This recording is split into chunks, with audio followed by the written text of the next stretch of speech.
আসসালামু আলাইকুম। আজকে আমরা আছি খুলনাতে, মানে একটা পার্কের মধ্যে, এমন একটা পার্কের মধ্যে এখানে যদি আপনি সারাদিন ধরে ঘুরেন তাহলে কিন্তু এটা কখনোই শেষ করতে পারবেন না। তো চলুন মেন কথায় যাক। বিষয়টা হচ্ছে গ্রাম থেকে একটা মানুষ যখন শহরে আসে কাজ করতে বা পড়াশোনা করার জন্য, তো শহর কিন্তু অতি সহজে তাকে আপন করে নেয় না। তবে সময়ের পরিবর্তে, সময়ের ব্যবধানে তাকে কিন্তু শহরের মানুষের সাথে, শহরের কোলাহলের সাথে খাপ খেয়ে মানে মিশতে হয়। তো চলুন, এতদিন তো আপনারা দেখলেন গ্রামের প্রকৃতি, আজকে আমি আপনাদের দেখাবো শহরের প্রকৃতি। মানে শহরেও প্রকৃতি আছে, তবে গ্রামের প্রকৃতি আর শহরের প্রকৃতির মধ্যে একটা পার্থক্য আছে, সেটাই আপনাদের মাঝে আমি আজকে তুলে ধরবো। চলুন সাথে থাকুন, দেখতে থাকুন আজকের ব্লগ ভিডিও। এই মুহূর্তে আছি খুলনা কেডিএ পার্ক। আসলে এটা একটা কোলাহল মুক্ত পরিবেশ। আসলে আমরা গ্রামে যারা থাকি তারা কিন্তু শহরে আসলেই শহরের জঞ্জাট কিন্তু সহজে মেনে নিতে পারি না। তারা হয়তো যখন আসবেন, খুলনাতে আসবেন, তখন হয়তো যদি একটু মানসিক শান্তি চান তখন একটু এই জায়গাটা ঘুরে যাবেন। আসলে মানুষের কোলাহল থেকে, মানুষের সমাগম থেকে যদি আপনি বাঁচতে চান তবে এটা আপনার জন্য একটি সুন্দর জায়গা, সুন্দর প্লেস। এই যে দেখুন, মানে এটা কিন্তু একটা খাল বললে চলে। এই সাইড থেকে কিন্তু ব্রিজটা পার হয়ে ওই সাইডে যাওয়া যায়। এটা কিন্তু এত বড় একটা জায়গা, মানে আপনি যদি আর খুলে ঢুকেন, যদি আপনি হারিয়ে যান তবে কিন্তু আপনার বেরোইতে অন্তত আধা ঘন্টা থেকে 1 ঘন্টা সময় লাগবে। এত বড় একটা জায়গা। চলুন জায়গাটা সম্পূর্ণ আপনাদের ঘুরে দেখাবো এবং আমার ভিডিওর মাধ্যমে যেন আপনারা মানে এই জায়গাটা উপভোগ করতে পারেন সেটা আমি চেষ্টা করব। আসেন। দেখেন, মানে গ্রাম থেকে হঠাৎ শহরে এসে যদি কোলাহল মুক্ত পরিবেশ যদি আপনি মেনে নিতে না পারেন তবে খুলনাতে চলে আসবেন আপনি কেডিএ পার্ক।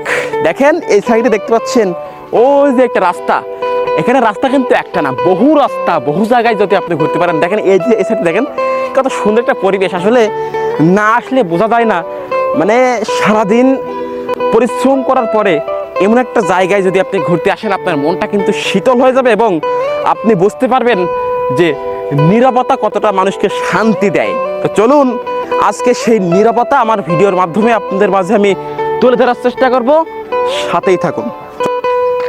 এই মুহূর্তে আমরা আছি একটা মানে পার্ক মতো জায়গায়।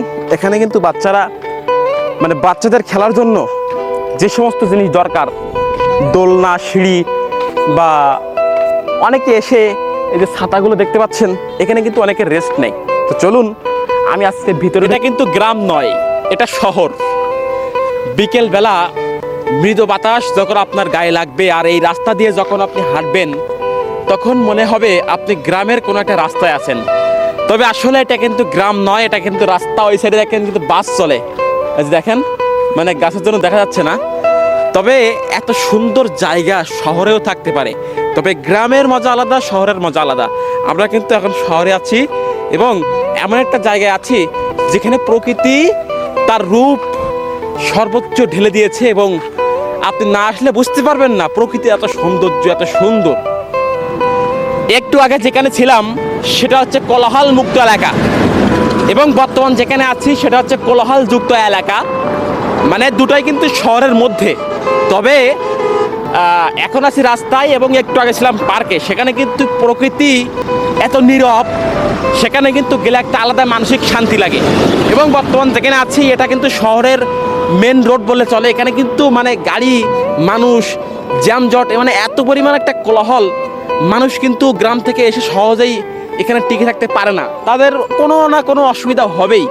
তবে মানে প্রকৃতির শান্তি শহর যদি পেতে চান আপনাকে যেতে হবে দূরের কোনো লোকালয়, মানে প্রকৃতির এমন এক জায়গায় যেখানে মানুষ নেই, গাড়ি নেই, সেখানে আপনাকে যেতে হবে। তো সকলেই ভালো থাকবেন, সুস্থ থাকবেন। আজকের ব্লগটা এই পর্যন্তই।